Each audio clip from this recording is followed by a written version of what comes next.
let us talk about the staging of carcinoma breast. Staging of carcinoma breast is very important for our examination point of view. In your exams, they not only check you on the staging, they also expect you to manage the patient on the basis of stage of a carcinoma breast. And it is not only about knowing the components of TNM here. It is more about the understanding of this staging. I am a strong believer of a concept-based understanding of a subject because this exam pattern keeps changing very frequently.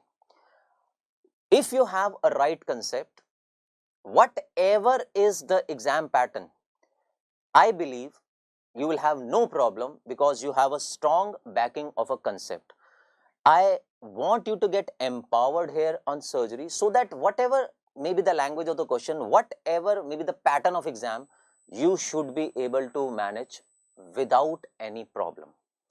And this understanding of the staging is more important than just knowing the components.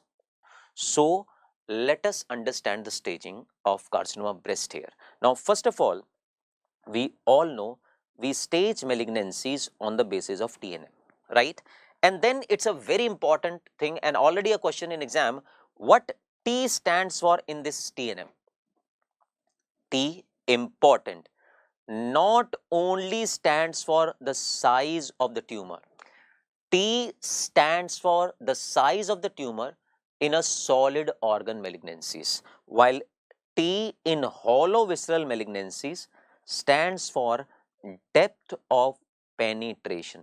So if it's a new pattern AIMS question or a PGI question where they ask T in TNM stands for size or depth, it will be both, right? While N stands for the lymph node status and M stands for metastasis. Now, before we actually get on with the staging part, we have to first know the basics, right? And we majorly struggle on basics. We talk about hi-fi things. We have an issue with understanding the basic things. We all know that the breast is an exocrine gland. It has a glandular, stromal, and a adipose tissue element, right? Now, this glandular element of the breast, there are acini and it has its duct. This acini with its duct in breast is called lobule. So, these lobules unite together to form a ductule, and then these ductules further unite to form a lactiferous duct, and this lactiferous duct eventually opens at nipple. Before opening at nipple, there is a dilatation called lactiferous sinus, right? So, lobule, ductule and lactiferous duct. There are 15 to 20, the number vary of lactiferous duct opening at nipple, and this is the breast. In between this glandular element, there is stromal and a adipose tissue. You all know this, that breast is supported by a ligament of Cooper, and this ligament of Cooper extends from pectoralis fascia to the skin of the breast, right? We know this, and what we further need to know, that nipple doesn't have ligament of Cooper. Nipple doesn't have a ligament of Cooper. Now, what is the clinical relevance of this anatomy? Let's integrate it, right? Very commonly this question comes in our UG final MBBS, long case, when you in practical, this question comes in our PG exam also, pre-PG exam also, and this is asked in your post-graduation also. What is dimpling? What is puckering? What is teethering? And what is retraction? Dimpling, puckering, teethering and retraction. These terms have their very important relevance when it comes to a breast lumps, right? And how is it so important? Why it is so important, we'll come to know, right? Now, to understand this dimpling, puckering, teething and retraction, let us understand this. Just consider any room as breast. Just consider where skin is the roof, roof is the skin, floor is a pectoralis fascia. Just imagine. And imagine the ligament of Cooper's are running like this, right? From floor to the roof, pectoralis fascia to the skin. Now, since breast is a conical structure, you know this, at the base, that is floor, these ligament of Cooper's are widely spaced, but at the roof, these ligament of Cooper's are nearby. Agreed? Now, imagine there is a patient who has a lump at the center of the breast. Just imagine. And this lump, imagine, is invading ligament of Cooper. Now, since this lump is invading ligament of Cooper and this ligament of Cooper is eventually attached to the roof, that is skin. So, if I try to move this lump from here, what will happen? There will be a skin will be getting pulled inward. This smooth depression which is happening on the surface of the skin, this smooth depression which is happening on the surface of the skin is called dimpling, right? So, this is what is dimpling. Now, just consider this time, earlier we had a lump at the center. Just consider in a second scenario, there is a lump which is just close to the roof, like a fan. And this lump is again, imagine, invading ligament of Cooper.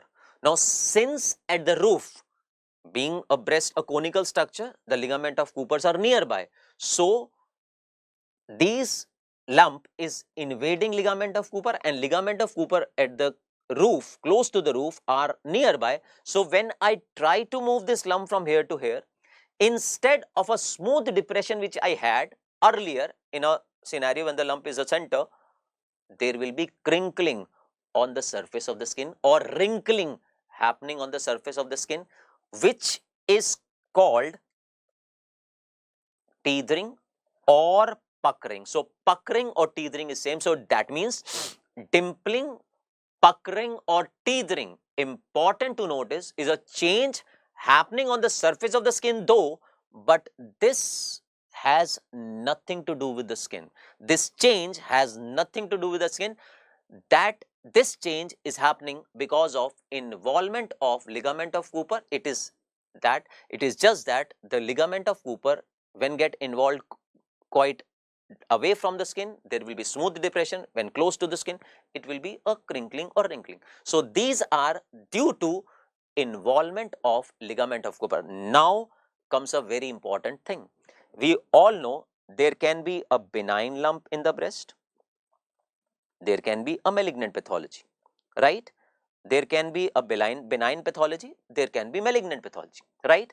Now, you tell me, think about it in your mind and try to answer. Out of benign and a malignant pathology, just let me know which pathology has a more propensity of invading adjacent structure. Without any confusion, you'll say malignant pathology will have more propensity of invading adjacent structure. But if I ask you, can a benign pathology invade adjacent structure also? You'll say yes, but not as commonly as malignant. So, this is the thing. Checked so many times and then we are getting confused. With this, you can answer even PG and a new pattern aims question also once you get that understanding or you get empowered. Can I say here, correct me if I am wrong, that dimpling, puckering or teething, since is commonly seen in a malignancies, it can be a sign of malignancy, but it is not specific to malignancy because it can also happen in a benign condition. So, the importance of this is that any patient if has a dimpling, puckering or teething happening on the skin, one should be careful about malignancy more than otherwise, right? So this was about dimpling, puckering and teething. And then comes retraction. Retraction is a term when used in context of breast. This usually used in context of nipple. It can be used in context of the skin of the breast also, but more commonly it is used in relation to the nipple. What is retraction? Dimpling of nipple is retraction. That means inward pull of the nipple is retraction. Now, why should a nipple get pulled inward? Why should a nipple get pulled inward? The nipple will get pulled inward. Nipple will get pulled inward when there is contraction of a lactiferous duct is happening, because at nipple there is a lactiferous duct. Now, why should a lactiferous duct contract? Lactiferous duct can contract if there is a fibrosis in a lactiferous duct. Now, why should there be a fibrosis in a lactiferous duct? Fibrosis can be because of benign condition. Benign condition can also have fibrosis.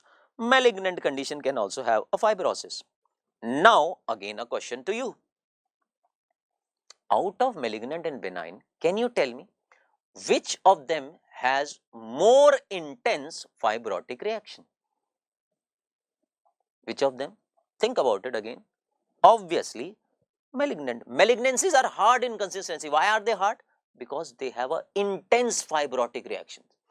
So, once there is a retraction of the nipple, it means there are chances of a malignancy. Sudden retraction of the nipple, if happens out of nowhere, one should be careful about malignancy. But since it can also be there in benign condition, it is not always due to malignancy.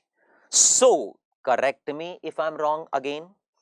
Can I say here that retraction of the nipple can be a sign of malignancy, but it is not specific to malignancy? Agreed? So, once a patient comes to you with a retraction of the nipple, if there is a sudden retraction is happening, one should be careful, right? Now, it is an observation and a commonly asked question. What is that observation? It is found, it is an observation, right? Benign condition retracts the nipple symmetrically,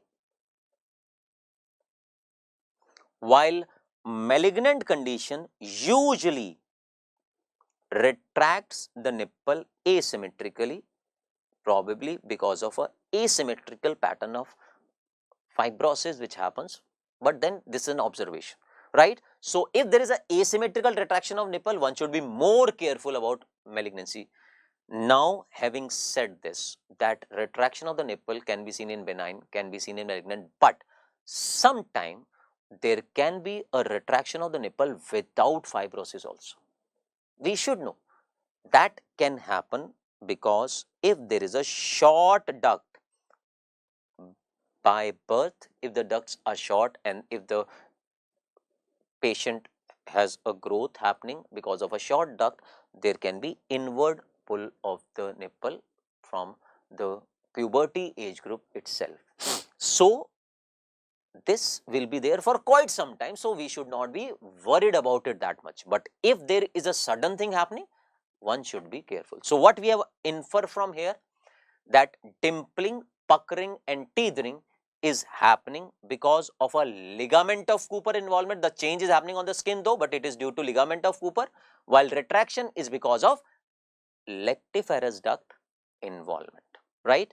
More commonly, these changes are happening in a malignant scenarios. Now, then comes the TNM. This T1, T2, T3, the component of TNM, you have to remember, but then more than that is important is the understanding of these components. So, I will make you understand so that no confusion left. There is a gross confusion on this, I keep getting that. So, now let us first know this T, N, and M here. TIS is in situ carcinoma. TIS is in situ carcinoma. This includes ductal carcinoma in situ and also Paget's disease without invasive, Paget's disease without invasive and or in situ carcinoma in breast parenchyma. In situ carcinoma in breast parenchyma. Now, what is this Paget disease? What is this invasive and or without? We will be discussing that when we talk about Paget disease in our subsequent discussion.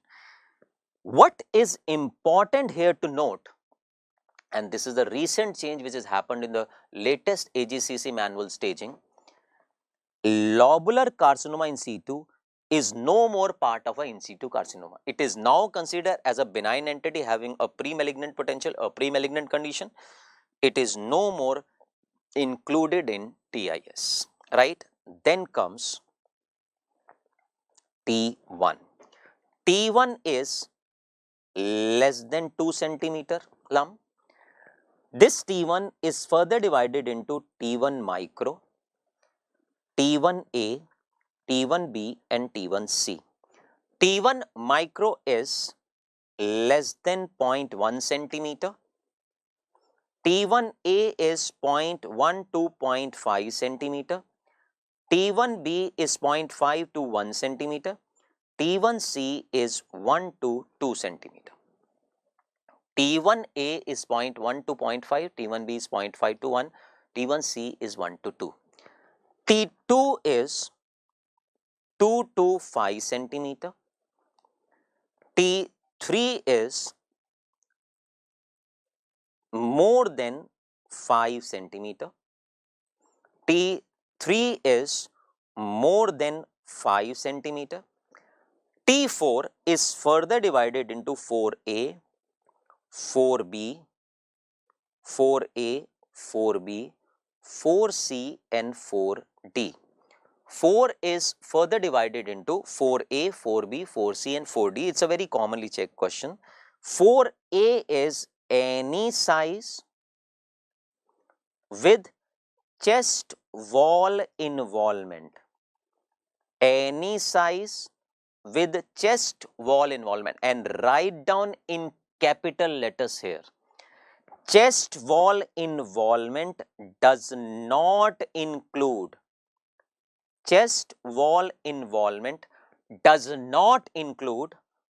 pectoralis major muscle involvement. Chest wall involvement does not include pectoralis major muscle involvement. 4B is any size with skin involvement. Any size with skin involvement. Again, highlight it in your notes. Skin involvement includes POD orange, which is also called skin edema,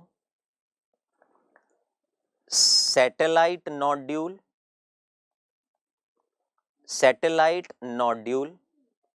and ulceration. It includes 4C is 4A and 4B together. 4D is inflammatory carcinoma. 4C is 4A and 4B together. 4D is inflammatory carcinoma. So this was about T. Now let us talk about N. N0 is no node found to be enlarged. N1 is ipsilateral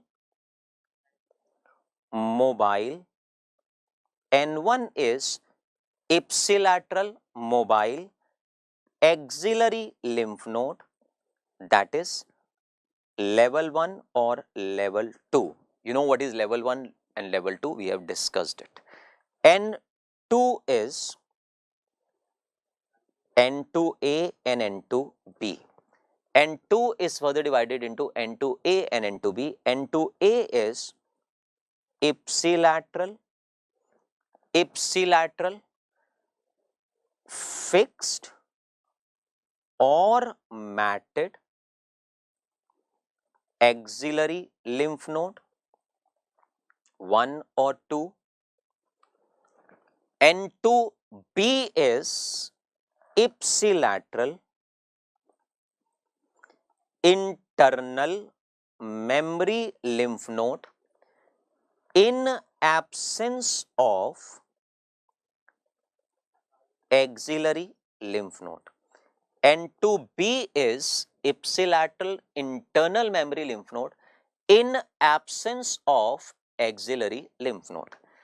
N3 is further divided into 3A, 3B and 3C.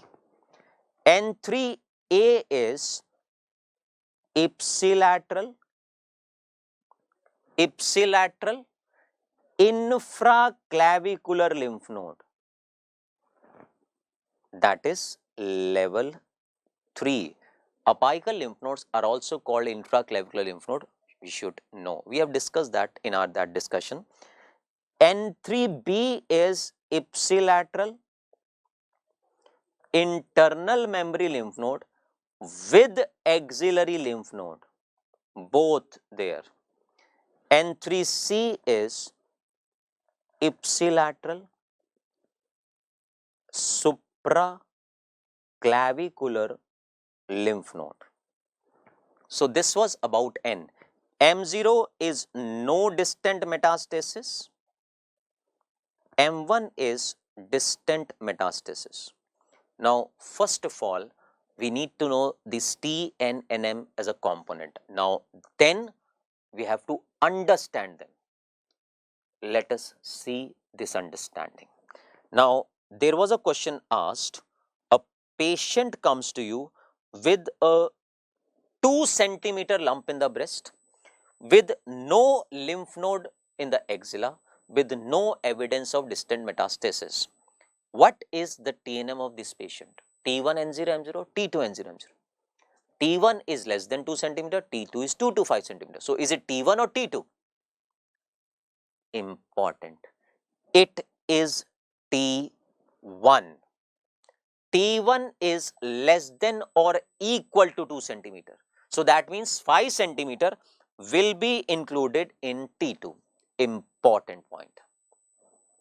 Another question. Patient comes to you with a 2 centimeter lump in the breast, which is tethered to the skin. 2 centimeter lump in the breast, which is tethered to the skin, with no lymph node, with no distant metastasis. What is the TNM? T1 N0 M0, T2 N0 M0, T3 N0 M0, T4 N0 M0.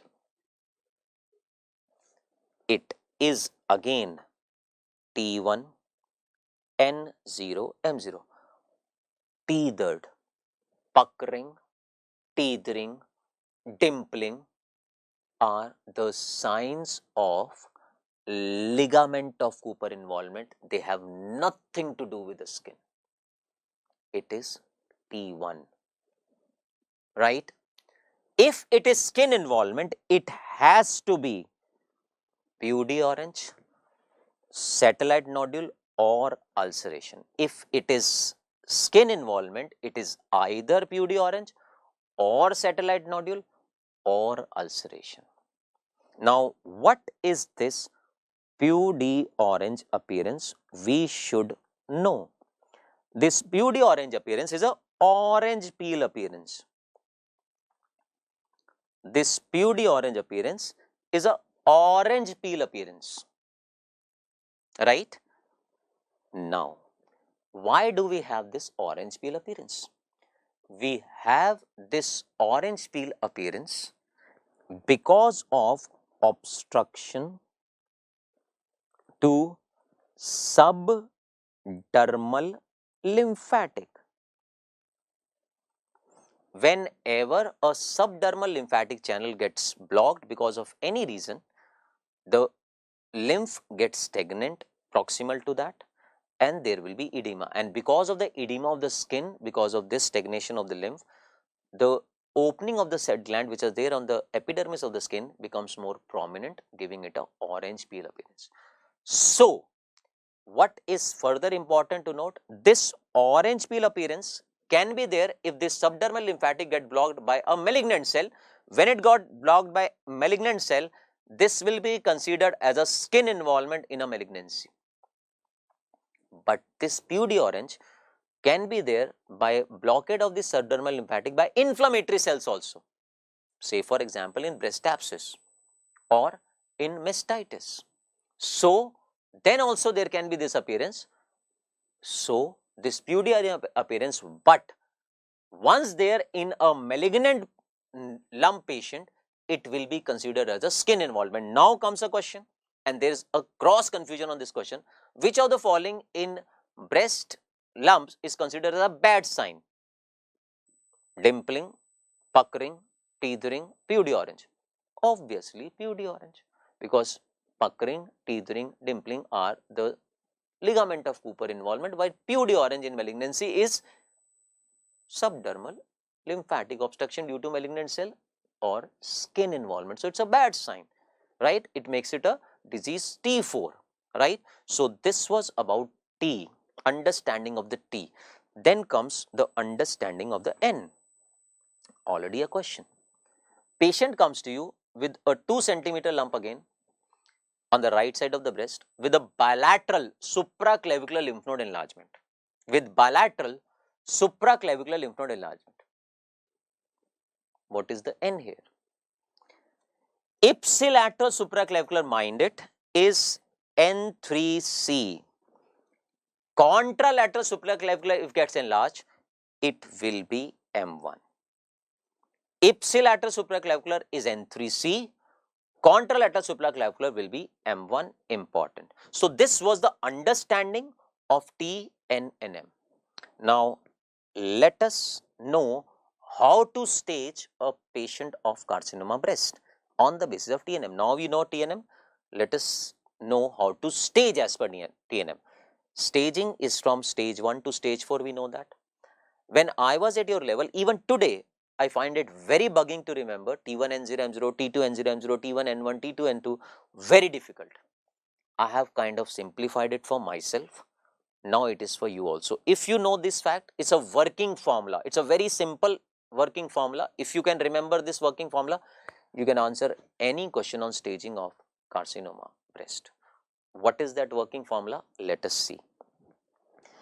If there is any T, any N and M1, what is it? Any T, any N with M1, you can easily say it is stage 4. Once there is a distant metastasis, it is stage 4. So that means you already knew this. So you don't need to remember this, right? So what you need to remember is this, very simple. Moment it is T1 N0 M0, it is stage 1. Moment it is T1 N0 M0, it is always going to be stage 1, right? Moment it is any lump less than 5 centimeter with lymph node, any lump less than 5 centimeter with lymph node, or any lump more than 5 centimeter without lymph node, it will be stage 2. It will be stage 2. Whatever in between is stage 3. Whatever in between will be stage 3.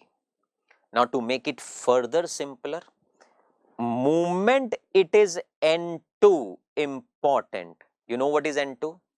Movement it is N3 and movement it is T4. It is always going to be stage 3. Movement it is N2, movement it is N3 and movement it is T4, it is always going to be stage 3, as simple as that. So that means the lymph node we are talking about here will be N1. The lymph node we are talking about in stage 2 obviously will be N1 because N2 and N3 come in stage 3. So this is a working formula. Now let us apply this working formula. Imagine a patient has come to you with a 2 centimeter lump in the breast with a ipsilateral matted axillary lymph node with no evidence of distant metastasis. Very simple. Movement it is N2, answer will be stage 3. Right?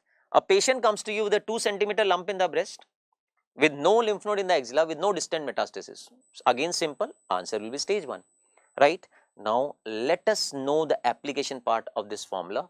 This application is more important. This is the working formula.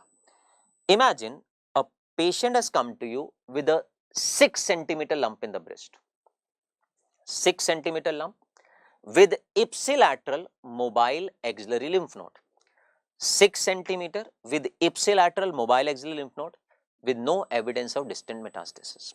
What is the stage? 1, 2, 3, 4. Think about it in your mind and try to answer. You have a working formula in front of you. Let's apply. Is it stage 1? No. More than 6 centimeter with ipsilateral mobile axillary lymph node. Less than 5 centimeter with lymph node, mobile axillary lymph node is 2. More than 5 centimeter without is 2. It is M1. So that means it is not stage 1, it is not stage 2, it is not stage 4. So what is left? Stage 3. So that means movement it is N2 or N3 or T4, it is always going to be stage 3. But even N1 can come in stage 3 if it is not fitting in stage 2. Important. Another question. Patient comes to you with a 3 centimeter lump in the breast. This is going to be important and you have to apply some common sense and mind also here. It's a working formula, right? Patient comes to you with a 3 centimeter lump with no lymph node in the axilla, with no distant metastasis. 3 centimeter, no lymph node, no distant metastasis, evidence of distant metastasis. What is the stage?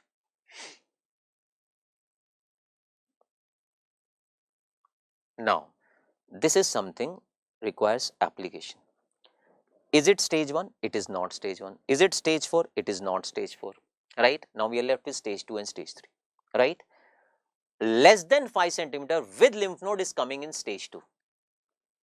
Right? We know the spread of breast lymph, how the lymph of the breast goes, level 1, level 2, level 3. A patient comes to you with a no lymph node in the axilla.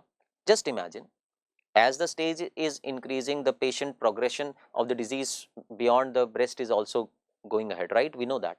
So patient comes to you with a malignant lump in the axilla, there is no lymph node. Another patient comes to you with a malignancy having a lymph node in the axilla. Whose stage should be higher by and large? The one with the lymph node enlarged. A less than 5 centimeter with lymph node is coming in stage 2. Less than 5 centimeter without lymph node, can it go in stage 3? It can't go in stage 3. So that means it is not stage 3. And the lump is less than 5 centimeter though, but it is more than 2 centimeter. 2 centimeter is in stage 1. So where will it come? It has no choice but to come in stage 2. So if you want to add to, you can make out this without any addition further. But if you want to add something to remember, if you like remembering things, so it will be you can write 2 to 5 centimeter without lymph node also will be stage 2, right? So this is a working formula. Now I just told you movement it is N2, N3 or T4, it will be stage 3, right? Now let us go into further intricacies. Once you understand this, let me tell you, it will be very easy for you to answer question. I can write it for you T1 N0 M0, T2 N0 M0, stage 1, stage 2, stage 3A, stage 3B, stage 3B, C. I can do that also, but then that will be difficult for you to remember. This will be the easiest way of remembering. So N2, N3 and T4 is stage 3. Stage 3 is further divided into 3A, 3B and 3C. They commonly check you on stage 3.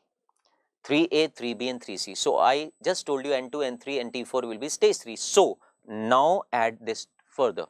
Movement it is N3. Movement it is N3. It is always going to be stage 3C. It should not be M1, obviously. Movement it is T4. Whatever is the N, it will be stage 3B. Movement it is N3. Whatever is a T, it is stage 3C. Movement it is T4, whatever is the N, it will be stage 3B, right?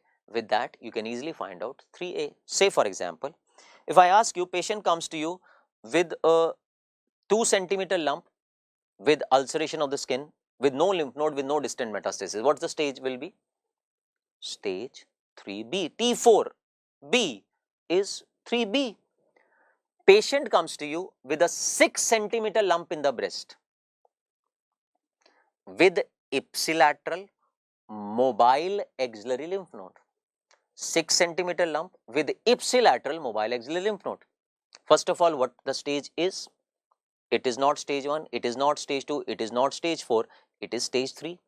Now since it is not 3B because 3B is T4, it is not 3C because 3C is N3, so it will be stage 3A. So you can reach to 3A now easily. So this is the easiest way of understanding. This is what is a understanding part of the staging. It is very easy for me to just give you this information and I expect you to just remember, but this is not the way I go about whenever I teach. So this was about the staging.